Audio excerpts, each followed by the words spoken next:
who is in Florida for us at the moment. James, a bit of a surprise, this one. We weren't expecting it to be him. Yeah, you know what, Matt? Latterly, Tim Walz was a strong candidate. Initially, he was nowhere, and there were other higher-profile individuals who were thought to be front and centre of Kamala Harris's thinking. But Tim Walz, age 60, governor of Minnesota, former National Guardsman, former representative in the House on Capitol Hill, he impressed those within the Democratic Party, and clearly Kamala Harris, with his approach to debating, to discussing, to framing the presidential contest. He is the individual who coined the term weird that is getting so much traction in terms of the Democratic attacks on Donald Trump and J.D. Vance. In interview, he was a good performer. He has that folksy charm. He's relatable, has that carefree air of somebody who is in their advanced years.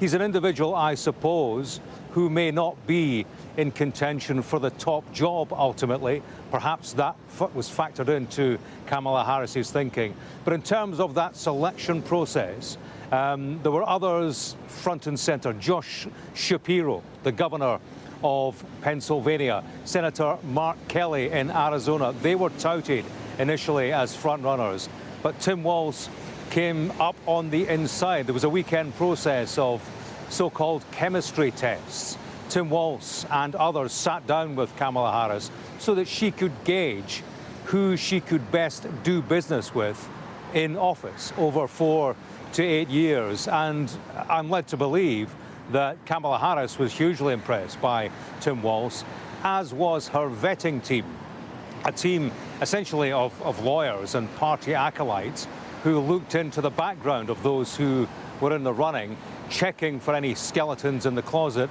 and so on. And we're led to believe that Tim Walz absolutely smashed it in terms of just how he engaged with those who were carrying out the checks for Kamala Harris, and smashed it with Kamala Harris herself. So it's been a late decision. I mean, it's been reported by AP and Reuters that it's Tim Walz, but Kamala Harris is said to have slept on it overnight. We will now see the big running mate reveal, a whole raft of digital videos and so on lined up for the social media launch. And today, here in Philadelphia, we will see the two Democratic candidates, the would-be president and would-be vice president, the vice president picking her vice president. We'll see them on stage together in Philadelphia for the big introduction.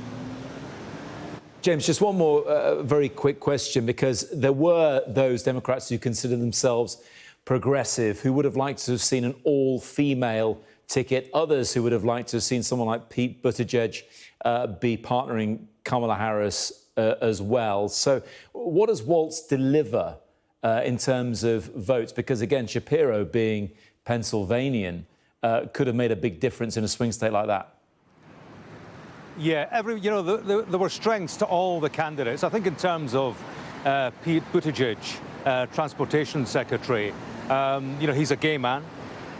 In terms of another female on the ticket, perhaps the view would be that, OK, you've got Kamala Harris, the first black woman to run for the presidency. Perhaps making history in American politics has to come one step at a time. She already is a historic first. Perhaps it's too big of a reach for America at large to embrace the prospect of an all-female ticket and black woman plus gay man ticket. It's all about balance in terms of what works, in terms of the overall. You mentioned Josh Shapiro. You're right in terms of him being in Pennsylvania, being a winner. 61% approval rating in that state, a must-win state.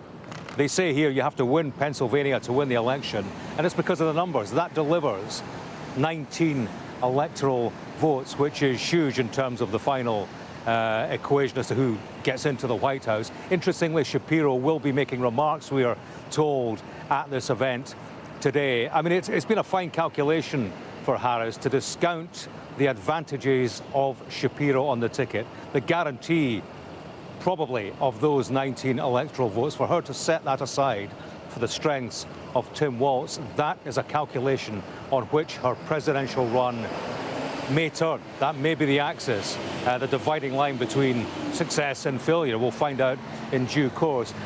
Balancing of the ticket has been the key thing. And there are questions about Tim Walz. I mean, he is somebody who leans left, he leans progressive.